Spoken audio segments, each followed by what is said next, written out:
Hi hello నమస్తే నేను మీ రితేష్ మీరు చూస్తున్న ఆదకేస్ కిచడి ఈరోజు మన ఈ వీడియోలో టిఫిన్స్ స్పెషల్ రెసిపీ పువ్వుల్లాగా సుత్తిమెత్తగా ఫ్లఫీగా సాఫ్ట్గా అండ్ టేస్టీగా ఉండే ఇడ్లీ రెసిపీ ఏ విధంగా ప్రిపేర్ చేస్తారో నేను మీకు ఈ వీడియోలో చూపెట్టబోతున్నాను 7 సీక్రెట్ టిప్స్తో నిజంగానే 7 రకాల సీక్రెట్ టిప్స్తో కనుక మీరు ఈ ఇడ్లీ ప్రిపేర్ చేసినట్టయితే ది బెస్ట్ హోటల్ స్టైల్ కంటే కూడా బెటర్ ఇడ్లీని మీరు ఇంట్లోనే మీ ఫ్యామిలీ మెంబర్స్కి సర్వ్ చేయొచ్చు 7 రకాల సీక్రెట్ టిప్స్తో అండ్ లాస్ట్ 2 సీక్రెట్ టిప్స్ అయితే చాలా ఇంపార్టెంట్ అండ్ చాలా క్రూషియల్ అనమాట ఈ ఇడ్లీ ఇంత సాఫ్ట్గా రావడానికి అవే మెయిన్ రీజన్ సో వీడియోని కంప్లీట్గా చూడండి స్కిప్ చేయకుండా చూడండి వీడియో లెంత్ కొంచెం ఎక్కువ ఉంది కదా అని మీరు స్కిప్ చేసి చూసినట్టయితే ఇంత పర్ఫెక్ట్గా మీకు ఇడ్లీలు రావు అండ్ మొత్తం కూడా మీకు ఇదంతా కూడా ప్రాసెస్ అర్థం కాదు కాబట్టి ఒక్కటి మాత్రం మీకు అష్యూరెన్స్ ఇవ్వగలను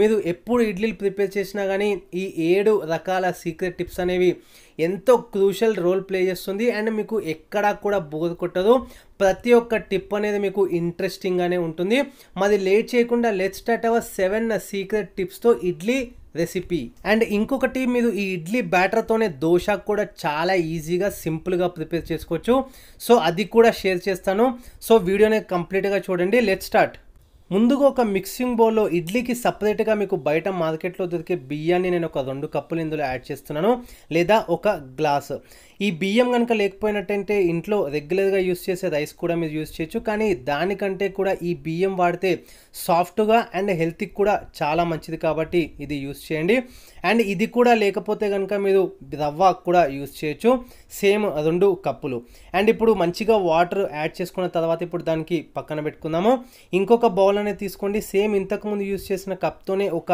1 కప్ వరకు ఇందులో మినపప్పుని ఇందులో యాడ్ చేస్తున్నాను చాలామంది ఫస్ట్ టిప్ చెప్తున్నాను చాలామంది ఎక్కువ వాష్ చేస్తారు మినపప్పు ఒక 3 to 4 టైమ్స్ వరకు అట్లా వాష్ చేయొద్దు ఎందుకంటే అందులో ఉండే ఫర్మెంటెడ్ ఏదైతే న్యూట్రియంట్స్ ఉంటాయో అవి ఎక్కువ వాష్ చేస్తే పోతాయి కాబట్టి అట్లా వాష్ చేయకుండా జస్ట్ ఒక 1 2 టైమ్స్ వాష్ చేసి దాన్ని ఇప్పుడు నానబెట్టుకోవాలి బియ్యాన్ని మీరు వాష్ చేసుకోవచ్చు ఒక 3 to 4 టైమ్స్ వరకు సో ఇది ఫస్ట్ టిప్ ఇప్పుడు మీరు చూసినట్టు 4 to 6 అవర్స్ తర్వాత నానిన తర్వాత ఇప్పుడు మీరు చూసినట్టయితే మినపప్పుకి పైన అంతా లేయర్ బాగా వచ్చింది అదే ఫర్మెంటేషన్ కోసం మనకి హెల్ప్ అవుతుంది అండ్ ఇప్పుడు బియ్యం కూడా నేను మీకు చూపిస్తున్నాను చూడండి బియ్యంలో మొత్తం ఆ వాటర్ అనేదంతా మొత్తం డ్రైన్ చేయాలి మినపప్పుకి యూస్ చేసిన వాటర్ మాత్రం అట్లానే పెట్టాలి అది ఎందుకో ఇప్పుడు చెప్తాను ఇప్పుడు మీరు చూసినట్టు ఒక మిక్సీ జార్ అనేది తీసుకున్నాను అందులో ఫస్ట్ మినపప్పుని యాడ్ చేస్తున్నాను సో ఇంతకుముందు మినపప్పు వాటర్ ఏదైతే ఉందో మనము పెట్టుకుంది అది ఇందులో యాడ్ చేసుకొని మంచిగా ఇదంతా కూడా మనము ఈ విధంగా మొత్తం కూడా మనం మిక్సీ పట్టుకోవాలి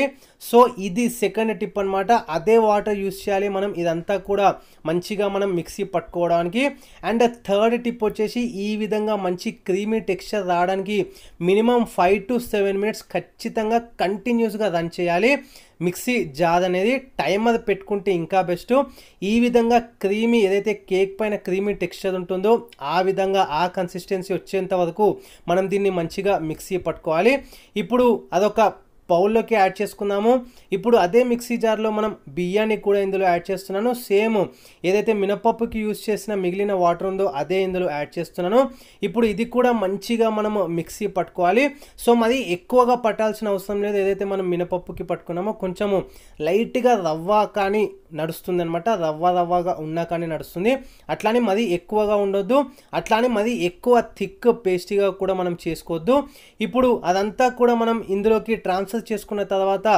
కొద్దిగా ఒక చిటికెడు లేదా పావు స్పూన్ వరకు నేను మెంతి పొడి యాడ్ చేస్తున్నాను సో మెంతి పొడి చాలా మంచిది హెల్త్కి ఒకవేళ మెంతి పొడి కాకుండా మీరు ఒక పావు మెంతులు కూడా స్పూను మీరు అందులో యాడ్ చేసుకొని మంచిగా నానబెట్టుకోవచ్చు ఇప్పుడు ఇంకొక టిప్ ఫోర్త్ టిప్ వచ్చేసి ఈ విధంగా మంచిగా హ్యాండ్తో మాత్రమే మిక్స్ చేసుకోవాలి ఎంతవరకు అంటే ఇది కూడా ఒక 5 to 7 మినిట్స్ ఇప్పుడు మీరు చూస్తున్నట్టు మంచిగా బబుల్ లాగా ఫామ్ అవుతుందన్నమాట అక్కడక్కడ అంతవరకు మనం ఖచ్చితంగా ఇదంతా కూడా బాగా మిక్స్ చేసుకోవాలి టైమర్ పెట్టుకుంటే ఇంకా మంచిది సో ఇప్పుడు ఇంకొక టిప్ 5th టిప్ వచ్చేసి చిటికెడు లైట్గా నేను సాల్ట్ అనేది ఇందులో యాడ్ చేస్తున్నాను.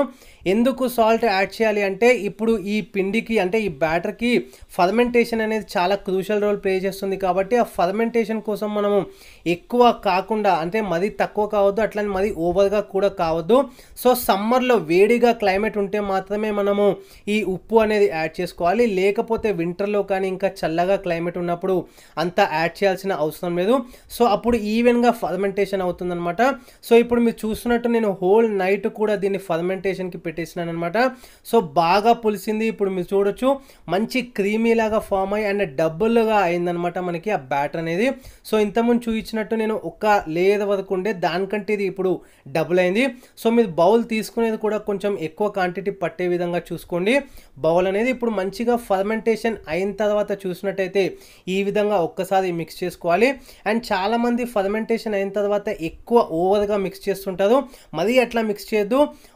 ఇప్పుడు మీరు చూస్తున్నట్టు ఒకటే సైడ్ ఈవెన్గా ఇట్లా మంచిగా కలుపుతూ అదంతా కూడా మనం పిండి ఈ విధంగా ఉండాలన్నమాట, ఈ కన్సిస్టెన్సీలో ఉండాలి. నేను మార్నింగ్ అస్సలు వాటర్ అనేది యాడ్ చేయలేదు, జస్ట్ కలిపి నేను ఈ విధంగా పెట్టుకున్నాను. 1 డే బిఫోర్ నిన్న నానబెట్టుకునే ముందు నేను మొత్తం గ్రైండ్ చేసుకున్న తర్వాతనే కొన్ని వాటర్ యాడ్ చేసుకొని ఆ టెక్స్చర్ అనేది మీరు ఆల్రెడీ చూసే ఉంటారు. అండ్ కొద్దిగా సాల్ట్ ఒకవేళ రిక్వైర్మెంట్ ఉంటే కనుక మీరు యాడ్ చేసుకోండి. ఇప్పుడు ఇడ్లీ మౌల్స్ అనేవి తీసుకుందాము. లైట్గా నెయ్యి అనేది గ్రీస్ చేయండి. సో ఇది ఒక ప్రొసీజర్ అనమాట. అందులో మంచిగా మనం అంతటా కూడా ఫిల్ చేసుకుందాము. ఒక్కటి గుర్తుపెట్టుకోండి, 80% మాత్రమే అందులో ఫిల్ చేయండి, లేకపోతే ఇది మంచిగా కుక్ అయిన తర్వాత మంచి ఫ్లఫీగా అవుతుంది కాబట్టి మొత్తం బయటకు వస్తుంది. కాబట్టి 80 to 85% మాత్రమే ఫిల్ చేసుకొని కొద్దిగా గ్యాప్ ఉండే విధంగా మీరు చూసుకోండి. ఇడ్లీ మౌల్స్ మనం అరేంజ్ చేసుకున్నప్పుడు ఏవైతే 3 హోల్స్ ఉంటాయో అవి ఫేస్ అనేవి ఇడ్లీ వేసుకున్న హోల్కి మ్యాచ్ అవ్వాలి, అప్పుడైతేనే అన్ని ఈవెన్గా కుక్ అవుతాయి. అండ్ ఇప్పుడు ఇంకొక ఇంపార్టెంట్ అండ్ క్రూషియల్ సీక్రెట్ టిప్లోకి వెళ్ళిపోదాము. 6th tip. వీడియో స్టార్టింగ్లో చెప్పినట్టు లాస్ట్ 2 టిప్స్ చాలా ఇంపార్టెంట్ అని. ఇప్పుడు ఈ 6th టిప్ కూడా చాలా ఇంపార్టెంట్. అదేంటంటే మీరు బయట హోటల్లో చూసినట్టయితే వాళ్ళు క్లాత్ అనేది పెడుతూ ఉంటారు. సో చాలామంది అట్లా ట్రై చేయదు, కానీ ఇదే చాలా అంటే చాలా ఇంపార్టెంట్ రోల్ అనేది ప్లే చేస్తుంది. ఇడ్లీ ఇంత సాఫ్ట్గా ఫ్లఫీగా స్పాంజీగా మంచిగా ఉండడానికి రీజనే ఈ క్లాత్ అనేది. ఒక సపరేట్ క్లాత్ అనేది మీరు పెట్టుకోండి ఇడ్లీ కోసం మాత్రమే. ఎప్పుడైనా మీరు ఇడ్లీ ప్రిపేర్ చేసుకున్నప్పుడు ఈ క్లాత్ అనేది యూస్ చేయండి. నేనైతే ఈ విధంగా కాటన్ క్లాత్ అనేది తీసుకొని మధ్యలో లైట్గా హోల్డ్ చేసుకున్నాను, ఈ విధంగా పట్టే విధంగా. అండ్ ఇప్పుడు మీకు ఇడ్లీ ప్రిపేర్ చేసుకోవడం అనిపించినప్పుడల్లా ఈ విధంగా చేసుకోండి. ఆయిల్ కానీ నెయ్యి కానీ గ్రీస్ చేసే అవసరం అంతకన్నా ఉండదు. అండ్ ఇప్పుడు మీరు చూసినట్టయితే ముందుగా మనం వాటర్ అనేది బాయిలింగ్ స్టేజ్కి వచ్చిన తర్వాత ఇప్పుడు అందులో పెడుతున్నాను. సో ఇది last and important crucial tip అనమాట. ఓవర్ కుక్ చేయొద్దు. జస్ట్ స్టార్టింగ్ ఒక 2-3 మినిట్స్ హై ఫ్లేమ్లో పెట్టిన తర్వాత మిగతాదంతా కూడా ఒక 10 నిమిషాల పాటు లో ఫ్లేమ్ లేదా మీడియం ఫ్లేమ్లో కుక్ చేసుకోండి. సో అరౌండ్ ఒక 12 to 13 మినిట్స్ మాత్రమే. సో తర్వాత స్టవ్ ఆఫ్ చేసుకొని ఒక 2 to 3 మినిట్స్ వరకు అట్లానే దానికి రెస్ట్ అనేది ఇవ్వండి, కొద్దిగా చల్లగా అయ్యేంత వరకు. ఇప్పుడు మీరు చూసినట్టయితే సాఫ్ట్గా ఫ్లఫీగా ఇప్పుడు మీరు చూస్తున్నట్టు ప్రెస్ చేస్తున్నాను చూడండి, ఎంత మెత్తగా, ఎంత చూడడానికి కూడా చాలా అంటే చాలా టేస్టీగా కలర్ఫుల్గా కూడా ఉంది. ఇప్పుడు మీకు బట్టతో చేసినది అంటే క్లాత్ యూజ్ చేసిన ఇడ్లీలు కూడా చూపిస్తాను చూడండి.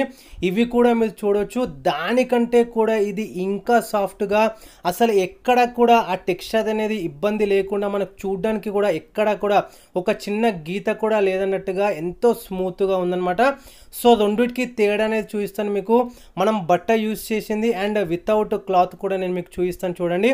ఇది కూడా చాలా స్పాంజీగా సాఫ్ట్గా ఉంది. నేను మీకు ప్రెస్ చేసి చూపిస్తున్నాను. సో ఇంత పువ్వులాగా అన్నట్టుగా నేను స్టార్టింగ్లో చెప్పినట్టు అదే టెక్స్చర్ ఇదంతా కూడా ఉంది. ఇప్పుడు నేను మీకు 2 సైడ్ బై సైడ్ పెట్టి చూపిస్తాను చూడండి ఎంత తేడా ఉందో.